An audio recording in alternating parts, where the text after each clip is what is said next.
This was the Ironman of pro football. I think Jim Marshall is one of the great overlooked names. Come on, baby, let it all hang out now. Not how good you are, it's how bad you want it. And I believe that. We want it bad. No player in the history of the game ever played harder, longer than Jim Marshall. Jim Marshall comes up with a big play of the game. I don't know if we got enough time to talk about Jim Marshall. Leadership qualities were in spades. Jim Marshall set the tone for how this franchise goes today. Captain Jim, everybody looked up to him. He was the captain. He was the best captain of any team I've ever been before. Sometimes leadership gets confused with someone who is very vocal. He led by example. He showed you what had to be done and did it. He was Iron Man before Iron Man. He was strong, he was smart, he understood how to motivate people. And with him being the captain, you just followed suit. When things were the worst is when he presented himself as the best. He was a special guy. He made me into a better football player because I wanted to play for him. Jim, I didn't want to let him down. I studied 30 great linemen at that time, both inside and outside players. And at the end of that, Jim Marshall, in my opinion, was the most natural and best football player of all of them. So I know the difference between good and great. He was great.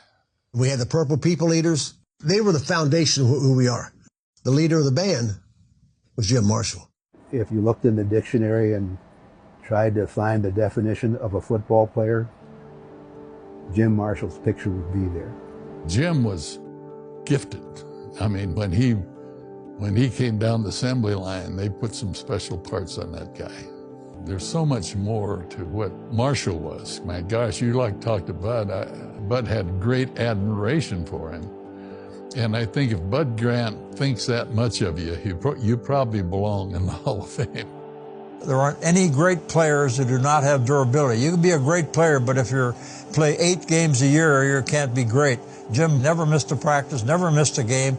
And we look at Jim and say, well, man, if he can go, I can go. So Jim, more than anything, was inspiration all through my career. It isn't easy, because there are days where Sunday you get up and you don't know how you're going to do it. He did it forever. Of course, I know how tough it is to play each and every week, but I feel like what he did as a lineman is amazing. He is playing his final game at Metropolitan Stadium today. Number 70, the captain of 10 divisional champions and 4 Vikings Super Bowl teams, Jim Marshall. To be able to do something that mostly quarterbacks have done, to play 20 years, defensive lineman, that's a long time. He made plays to win championships, to win division titles. He went against the best tackles of that era, and he always came out on top.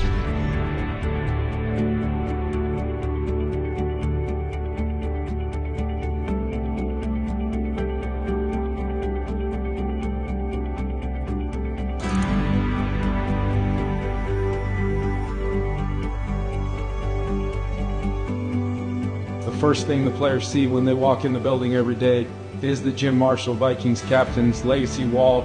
I think it's really important, huge part of our history, and a great way to honor the greatest captain in the history of our organization and one of the best defensive players to ever do it.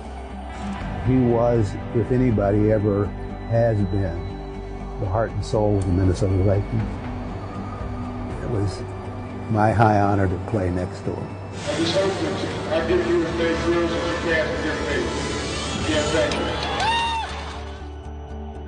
He was a special player. Many times you're asked about who are the greatest players. As a coach, you can't say who was the best, but there is a category you do have, and that is special. Jim Marshall was special.